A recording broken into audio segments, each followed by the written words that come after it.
सरकार तक पूरी तरह एक्शन में है। देहरादून में बैठक के बाद आपदा प्रबंधन सचिव रंजीत सिन्हा ने कहा है कि सर्वे में 603 घरों में दरारें पाई गई हैं। दरार के सर्वे का काम अभी चल रहा है। अब तक 68 परिवारों को सुरक्षित स्थान पर शिफ्ट किया गया। 38 परिवार किराए पर बाहर हैं। जो परिवार किराए पर बाहर हैं उन्हें किराया दिया जा रहा है। आपदा प्रबंधन अधिनियम के तहत अत्यधिक भूधसाव वाले क्षेत्र को असुरक्षित घोषित किया गया है। अत्यधिक क्षतिग्रस्त 2 होटल को मैकेनिकल तरीके से हटाया जाएगा। हर दिन 12 बजे मुख्य सचिव बैठक करेंगे और मामले की समीक्षा भी होगी।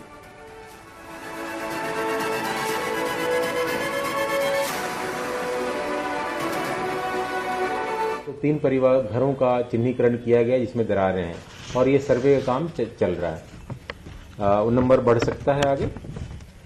अभी 68 परिवारों को सुरक्षित बाहर पहुंचाया गया है। इसके अलावा कुछ परिवार 38 परिवार ऐसे हैं जो कि किराए पर बाहर रह रहे हैं, तो उनको हम किराया देना जो आप जिससे कि अवगत हैं।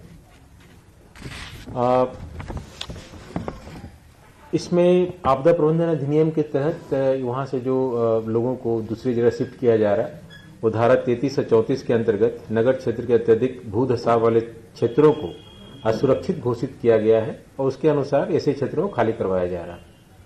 अभी तक जोशीमठ के कुल 4 वार्ड में विभिन्न क्षेत्रों को सुरक्षित घोषित करते हुए सेक्टर अधिकारी नामित किए गए हैं। मुख्य सचिव महोदय की अध्यक्षता में आहूत बैठक में निम्नलिखित निर्णय लिए गए। अत्यधिक क्षतिग्रस्त होटल, जिसमें कि 2 होटल आपको मालूम है, मलारी इन और माउंट व्यू, उन दोनों होटल को मैकेनिकल तरीके से उसको हटाया जाएगा।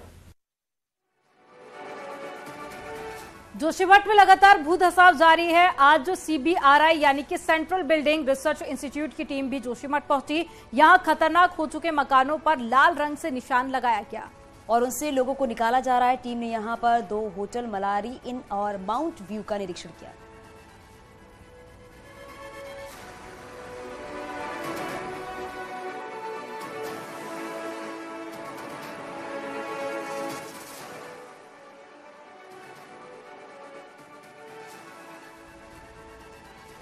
होटल पर क्रॉस का निशान लगा दिया है। अब इन दोनों होटलों को मैकेनिकल तरीके से ध्वस्त किया जाएगा जिससे कि दूसरे और भवनों में कोई भी नुकसान ना पहुंचे। माना जा रहा है कि होटलों को तोड़ने का काम मंगलवार से शुरू हो सकता है। जिस तरीके से भूधसाव यहाँ पर हो रहा है और ये होटल्स आपस में मिल चुके हैं, इसकी वजह से कोई बड़ा नुकसान ना हो। पहले तो आप ये देखिए कि ये रेड मार्क यहाँ पर लग चुका है और अब ये क्लियर हो गया है। CBRI की टीम इसका इंस्पेक्शन करके चली गई है कि इसको डिमोलिश यहाँ पर किया जाएगा और किस तरीके से इसको डिमोलिश किया जाए ताकि बाकी जगह नुकसान ना हो, क्योंकि इसके नीचे आबादी है, लोगों के घर हैं। हालांकि वो डेंजर जोन में और लोगों को वहां से हटा दिया गया है, लेकिन जाम भी ना लगे, लोगों के घरों को नुकसान भी ना हो।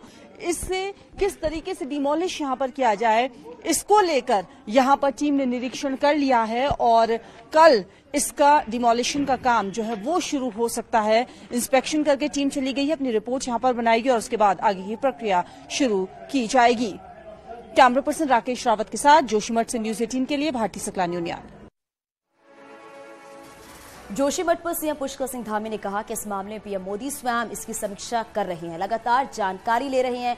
पीएम मोदी ने हर संभव मदद का भरोसा दिया है। अभी वहां 87 परिवारों को शिफ्ट किया गया है। 600 से ज्यादा परिवार ऐसे हैं जो उस जोन में आ रहे हैं। सरकार की प्राथमिकता सभी को सुरक्षित बाहर निकालना है, उन्हें बचाना है और कहा सरकार की तरफ से कहा गया है कि हर संभव मदद की जा रही है, सभी प्रयास किए जा रहे हैं ताकि लोगों को सुरक्षित बाहर निकाला जा सके। इस पूरे मामले में माननीय प्रधानमंत्री जी स्वयं व्यक्तिगत रूप से लगातार उसकी समीक्षा कर रहे हैं, लगातार जानकारी ले रहे हैं और मुझे भी कल उन्होंने विस्तार से बात की है, सभी विषयों पर विस्तार से उनको बताया है। उन्होंने हर संभव केंद्र की तरफ से मदद का, सहायता का पूरा भरोसा दिया है कि सभी इस प्रकार की सहायता यहाँ पर करेंगे। अभी 68 परिवारों को सुरक्षित स्थानों पर ले जाया गया है। लगभग 600 से कुछ ज़्यादा परिवार ऐसे हैं जो उस जोन में आ रहे हैं, तो हमारे लिए सबसे बड़ी प्राथमिकता है कि उन सभी को सुरक्षित किया जाए। सबसे पहले जान माल की सुरक्षा की जाए, उस पर सरकार हर संभव प्रयास ज्योतिर्मठ के शंकराचार्य अविमुक्तेश्वरानंद सरस्वती की ओर से सुप्रीम कोर्ट में जोशीमठ याचिका दाखिल की गई है। हालांकि इस याचिका पर जल्द सुनवाई की मांग करने से सुप्रीम कोर्ट ने इनकार कर दिया है। सीजेआई DY चंद्रचूड़ ने कहा है कि मंगलवार को मेंशनिंग लिस्ट में केस को शामिल करें, उसके बाद सुनवाई पर विचार करेंगे। शंकराचार्य अविमुक्तेश्वरानंद की ओर से याचिका में मांग की गई है कि सुप्रीम कोर्ट ये तय करे कि वहां किस प्रकार राहत सामग्री मिल रहा है और कितनी राहत मिलनी चाहिए, साथ ही शिफ्टिंग को लेकर कोर्ट ही तय करे। माननीय सुप्रीम कोर्ट में जगत गुरु शंकराचार्य स्वामी अविमुक्तेश्वरानंद सरस्वती जी स्वयं पिटिशनर हैं।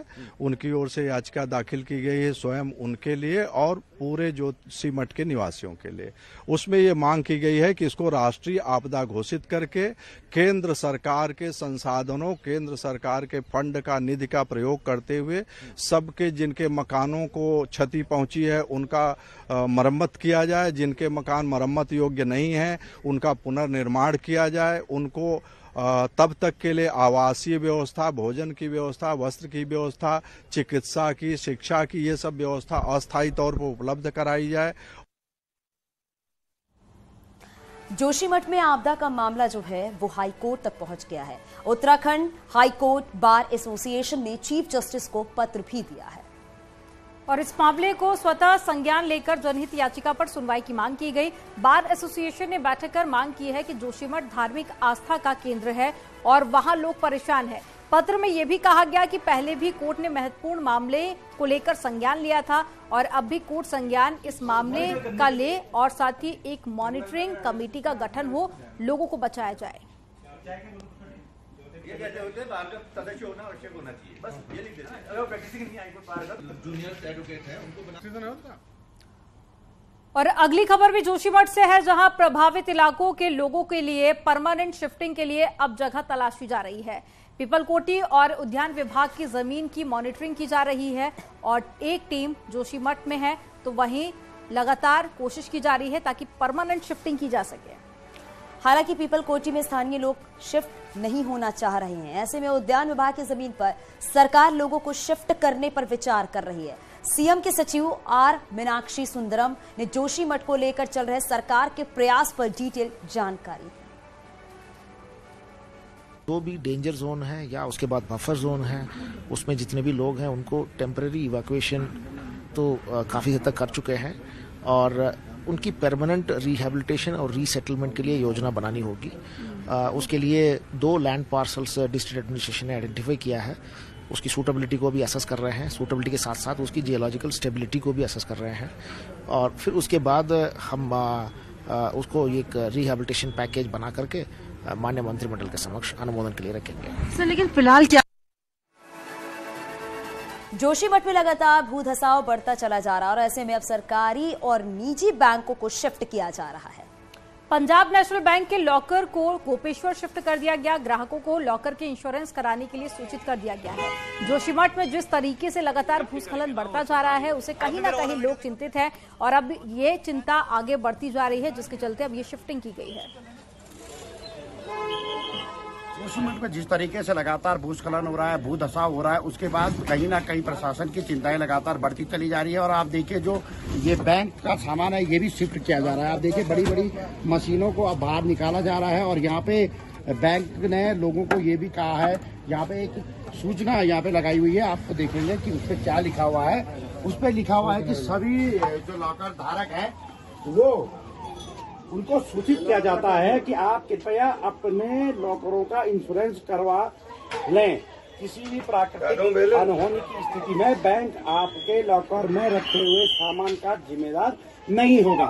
यानी कि जिस तरीके से हालात बिगड़ रहे हैं कहीं ना कहीं ये हालात बहुत ज्यादा चिंताजनक है और जिस तरीके से बैंक और अन्य चीजें शिफ्ट हो रही हैं कहीं ना कहीं ये चीजें आने वाले दिनों में और मुश्किलें बढ़ा सकती है। नितिन सेगवाल, न्यूज़ 18 जोशीमठ।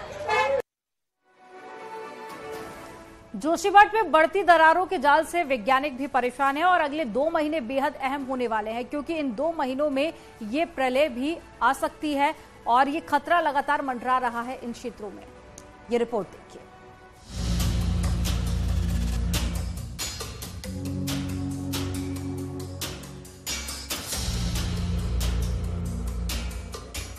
जोन 5 में बसा जोशीमठ भूकंप के लिहाज से भी बेहद संवेदनशील है और यही वैज्ञानिकों की चिंता की अगली वजह बन गई है।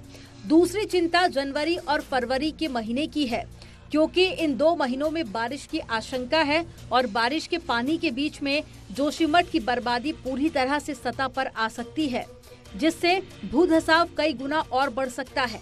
तो हल्का सा भूकंप भी जोशीमठ को जमींदोज कर सकता है। हम लोग इसको 3 पार्ट में करेंगे। एक तो पार्ट हम लोग थोड़ा जियोफिजिकल स्टडी करेंगे, जिससे हम लोगों को अभी जो फॉल्ट और फ्रैक्चर्स डेवलप हुआ है वो सब सरफेस में कितना डेप्थ तक एक्सटेंड है, डिस्पोज है, उसका बारे में हम लोग थोड़ा अनुसंधान और रिसर्च करेंगे। उसके लिए हमारा टीम अभी फील्ड जा रहे हैं, वो लोग डेटा लेके आकर के प्रोसेस करके उसका बारे में पता चलाएगा। देहरादून के वाडिया संस्थान ने वैज्ञानिकों की एक टीम को जोशीमठ में तैनात कर दिया है, जो 3 पहलुओं की जांच करेगी। वैज्ञानिक जोशीमठ की जियोफिजिकल स्टडी करेंगे। दरारों की गहराई का आंकलन किया जाएगा कि दरारें सतह पर हैं या फिर जमीन के अंदर तक हैं।